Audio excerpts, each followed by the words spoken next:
100% mga ka-clear.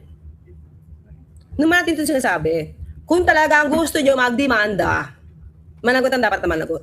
Hindi kayo puro publicity lang. Tapos ngayon meron naman daw 200 mababatas na masasangkot. Sampahan nyo na ng kaso kung talagang malakas ang ebidensya nyo. Okay? Pero mga clear, tinrace kasi ni Congressman Pepito Alvarez kung sinong mastermind dito sa 18 Maleta Boys. Sige, pakinggan natin mga clear kanyang. Pero muna sa video, spokes. Salamat. Kasi you did not make use of it. Okay. Ngayon, Kong, past few days, na-realize nyo na ba bakit kayo isinama doon sa affidavit? Ayun na nga, mabutin doon sa... Kasi nung dumating ako doon, wala na si Atty. Ronda, I was looking for him. Wala na rin si Congressman Mike What's Defensor. your role in there? Yung medyo white hair na Bakit siya nandun? Is he a lawyer for ano? lawyer Saldi ko. Lawyer for But Saldi ko. days before, I talked to him in his office. I went there. Okay. Sabi ko, nababanggit kasi yung pangalan ko doon sa listahan. Pakisabi mo lang kay Kong Saldi. Dahil until now, gusto ko siyang makausap. Dahil kaibigan naman kami. Wala naman kami Nababanggit-banggit niya na, pero mukhang feeling niya, hindi naman seryoso sa pagbanggit. Okay? masamang dinaanan na magkaibigan eh. So I just wanted to talk to him. Nabigyan ako ng kunting note na for the sake of my family, pakita ko na wala talagang pinadalang malita sa akin. Di ba? Otherwise, yung dalawa o isang sundalo na nagdala sa akin, baka binigay sa maid, driver o gwardiya, hanapin ko. Di ba? Wala naman eh. No. So gusto ko lang, dito ba yung binigay sa akin? Pag sinabing hindi ikaw at tumanggap, di wala. Curious ako. Si Atty. Baligod, kilala nyo? Hindi. Pero si Ping Lacson, may mga sinasabihan na tungkol kay Atty. Baligod. May prior silang events. Pagkatapos, di ba? Si Miriam Defensor, dinimanda din yan. Dinimanda ni Miriam C. Levy? Oo. Okay. Di ba, nabasa ko lang. But I don't want to glamorize si Atty. Baligod dahil siya yung magdadala. So, until now, I'm searching doon sa mga kaibigan ko sa military. Ako sa akin, sino doon sa 18 ang nagsabi na nagdala sa akin? Di ba? Yun na nga mga clear, kaya nga, lalong humihina ang kwento ng 18 Maleta Boys kasi kung sino na lang yung gusto nilang targetin. Pagkalaban nila, sasama. Tapos pag naging kakampi na nila, buburahin yung pangalan. Kaya nga negotiable yung kanilang statement. Para yun lang kausapin ko, already demanda. Curious ako, what was your vote in the impeachment, articles of impeachment of Vice President Sara Duterte? I abstained. You abstained. But you voted yes sa committee report. Sa committee report because I'm vice chair sa committee report. So, dalawang beses lang ako absent but the whole deliberation, I was very, very quiet there. Just observing everything. DDS pala to eh. Ayaw niya pala ng impeachment eh, di ba? Nag-abstain siya. Hindi masabing hindi. Nag-abstain siya. Kung ano yung mga sinasabi nila. Which just brings the question, you abstained from the vote, and why is it that you were, what do you think, why do you think you were included there in the accusation?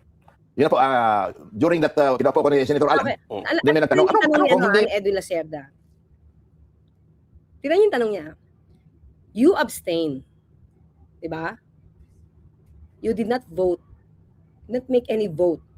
No? Sa impeachment. So abstain ka. No vote. Diba? Pero why your name was included? Basahin niyo doon. Ibig sabihin, ang ini-include lang, ang nakikita ng iba o ng karamihan, ini-include lang doon sa listahan, kalaban ng mga Duterte. Diba? Kasi hindi ka naman pala nag-vote for the impeachment, nag-abstain ka eh. So, bakit nalagay yung pangalan mo? Diba? Ganun yung dating eh, di ba? So, parang, ang impression ngayon dito mga kapatid, lahat ng laban sa mga Duterte, isasama sa maleta. Yan. Kung vehemently deny, ano ang possible motive? Binuksan ko yung telepono ko, binasa ko yung text sa Kasi akin. hindi niya alam yung possible motive. Kasi hindi naman siya talaga, hindi naman siya against kay Sara. Di ba? Kasi nag-abstain nga siya eh. So, ano daw yung possible motive para pag-initan din siya ng grupo ni Mike Defensor. Okay? Yeah. Na certain Margaret, doon sa Viber ko. Nandiyan pa ngayon eh. Right. Ano nakalagay? Binula pa nga ako eh. You are the appropriate guy na kasi your stands on accountability and good governance. Right. You are the right person to endorse the impeachment against the president. Sabi mo? Ayun, may inuutos. Ang grupo na to. Para siya daw ang mag-endorse sa impeachment complaint laban kay PBBM. Natatandaan niyo mga ka-clear? Merong impeachment complaint na hawak sina Mike Defensor, saka si Torion ba yun? Okay? Tapos di ba nagreklamo sila kasi daw hindi tinanggap ng SecGen. Pero lahat naman nagsampa noon mga ka-clear, kasi wala lang doon si SecGen, Cheloy. Hindi natanggap. Pero the following business day, tatlo sila eh. Yung dalawa tinanggap. Diba? Kasi may endorser. Pero yung kay Mike Defensor, walang endorser. Kaya hindi tinanggap. Yun yung rules eh. Dapat i-endorse ka. So walang endorser, kaya binobola daw siya, ikaw na mag-endorse. So since walang endorser, hindi siya tinanggap. Tapos nanggagalaiti sila Mike Defensor, ba't daw hindi tinanggap? Ay di ba kasalanan nyo kasi wala naman kayong endorser? Pero, syempre, saan naman ang sisisihin to? Sabihin na naman, diktador, martial law. Samantalang sila yung may kulang ng endorsement. Ito, sinabi niya, hindi siya nag-endorse. Okay, go. Tahimik ang buhay ko, tapos papipirmahin ako ng impeachment kay Pangulo. But you don't know this I don't know Margaret. that Margaret, but she was talking to me. I am sending this 44-page impeachment complaint in behalf of Congressman Defensor.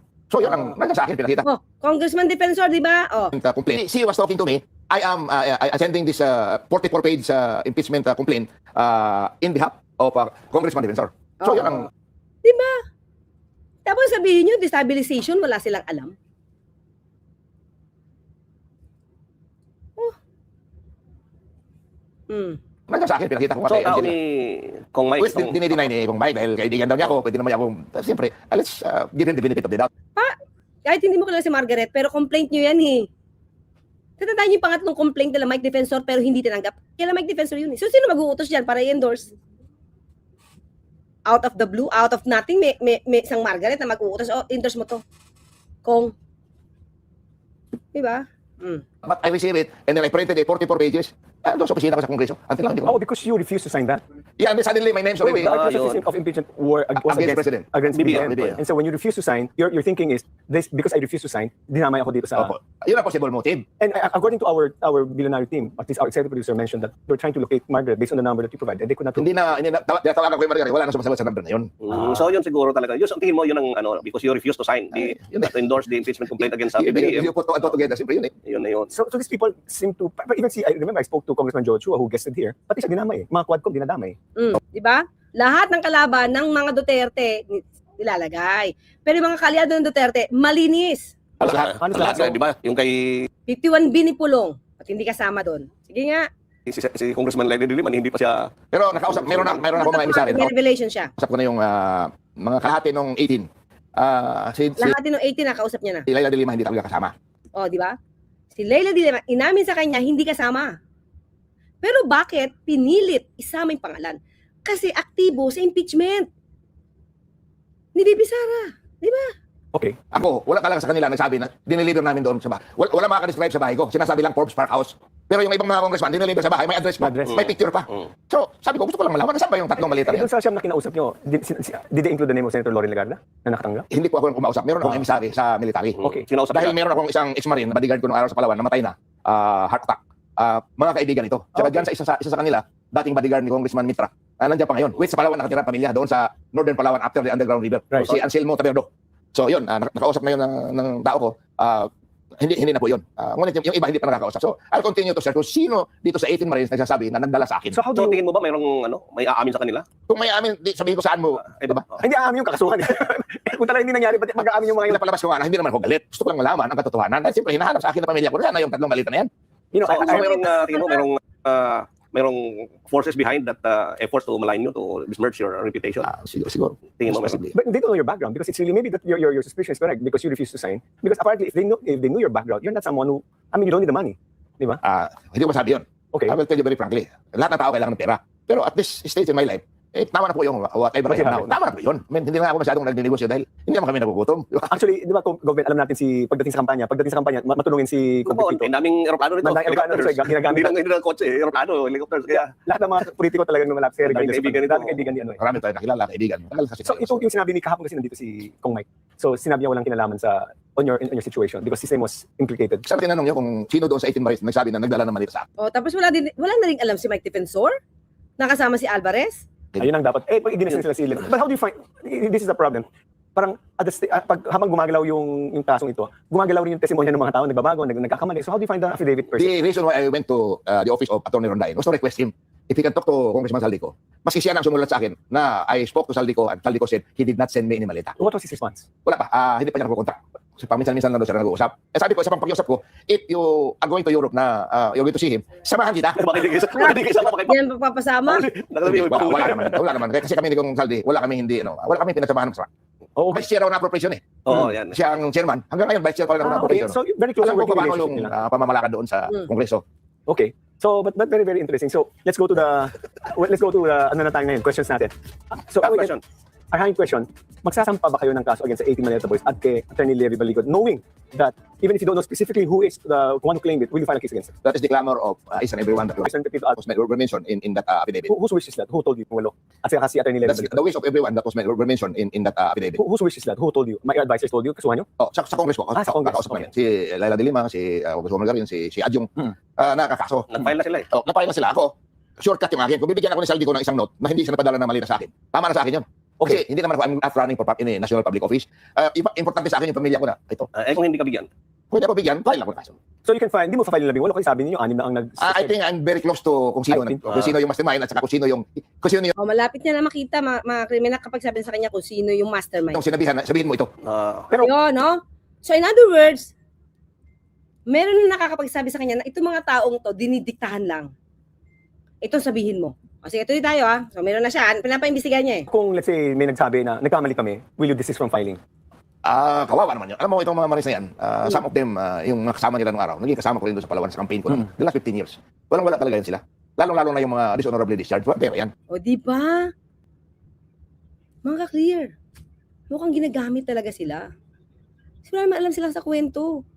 Pero since mukhang kailangan nila yung pera, dahil sabi nga walang-wala yan, dishonorably discharged pa. O, di ba yan, no? Campaign ko no? The last 15 years. Walang-wala talaga yan sila. Lalong-lalo na yung mga dishonorably discharged. Pero yan. Okay. Kaya naman, kung magkano lang siguro binigay dyan, tumanggap yan. At may pangako naman. Mas dali sa Oh, tingin 5 niyo, million na pangako, sa di ba? tingin niyo may tinanggap sila. Ang unang sabi, nabigyan sila 300,000. 5 million daw, di ba? Kung may pinangako na 5 million, siyempre, yung grupo mo, cohesive yan. Dahil 5 million each, di ba? mayroon kang inasahan na at least matatanggap for doing something. At yung akin naman, sino lang yung nagsabi na nagdala sa akin ng 2 tao, 1 tao, ayun lang hindi naman dapat. Kung sino yung background. How about si Attorney Levy Baligot? Kasama siya sa demand. Will you file a case? Siya yung gumawa ng affidavit. O, di ba? Tony Baligot, parang ang gumagawa ng script. Pag nag-decision tao, will you still file a case against Levy Baligot or pati siya i-absolto mo na? Alam mo, habang tumatanda ka, gusto mo na rin medyo payapa yung buhay mo. Pero, So, to file a case is easy. But to have it correctly prosper, mahirap yun dahil, di ba, wala dito yung... so may nakikita kayong mastermind niya? Na may na Siguro, pag na-join affidavit yan, hindi man mag-join affidavit yung 18 months. may na kayo kung sino? Hindi ko mahirap. Sabihin na lang natin dito sa Meron na, the spokesman. Kayong mga 6 na nagsabi na may natanggap si Congressman Alvarez, binibigyan kayo ng way out. Aminin niyo na nagkamali kayo para sa kanya, hindi na siya magsasampa ng kaso.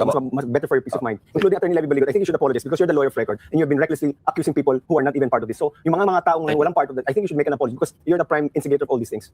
Anyway, o, instigator ang tawag, mga clear, Rhyme instigator, gumagawa ka ng kwento, Attorney Baligot. ang napansin lang namin, merong viral video lumabas yung sinasabi natin, pag upo nyo, sabay tayo ni Senator Senator Marcoleta. Marcoleta. Kasi siya muna kong kausap eh. Naghabang medyo nagbubuka pa si Senator Alan Cayetano with the press. Medyo sabi ko, bakit mo naman binanggit yung pangalan ko? Why didn't you just, if you're friends, you said kaibigan sila, di ba? No. That's why I asked Why him. didn't you call him up before that? Wala nagmamadali na ako na to catch up sana yung mga kung nandun pa yung mga marine. Saka tanongin ko, sino sa inyo nag-deliver sa akin? And what was his response? Sabay nga hindi si... Matagal ko nakilala si Congressman Marcoleta, more than 20 years ago, nung wala pa akong political inkling. Pumunta ako sa Kongreso, binago ko yung... I'm in the automotive industry. I've been 30 years in the automotive industry in the Philippines, and I'm Chairman Emeritus of the Chamber of Automotive Manufacturers. So in behalf of PAMPI, yung Chamber of Automotive Manufacturers, I went to him to change the excise tax law. Matagal ko na siya. First timer sa Congressman noon, 20 years ago yan. Okay. So I changed the excise. That's why ngayon, you can import any car into the Philippines. Noong araw hindi. When you import a 3-liter car noon sa Pilipinas, bayad ka ng 300%. Wow. The duty was very, very high and it only resulted to smuggling. And he helped When you. I changed it, ang laki ng revenue ng government dahil ginawa kong ad valorem. Ah, Kung ano yung value the ng value. kotse, yun lang babayaran mo. So, ayun, ang laki ng revenue ng So government. nakatulong sa inyo si then Congressman Marcoleta. Oh, kilala ko na siya noon pa. So, So sino yung mastermind? Your smile is as good as mine. Siguro i-break in niya dito sa there's supposed to be a meeting of the subcommittee on the Blue Ribbon Committee today. Were you invited? Hindi na.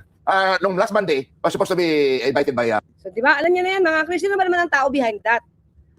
Sinong tao behind that? O, sino gumawa daw ng script? Ba? So, pwede natin pag-isipan. Sino ba ang nagbibigay ng ayuda? Mike Defensor daw. Diba? Sinong umaming nagbibigay ng ayuda?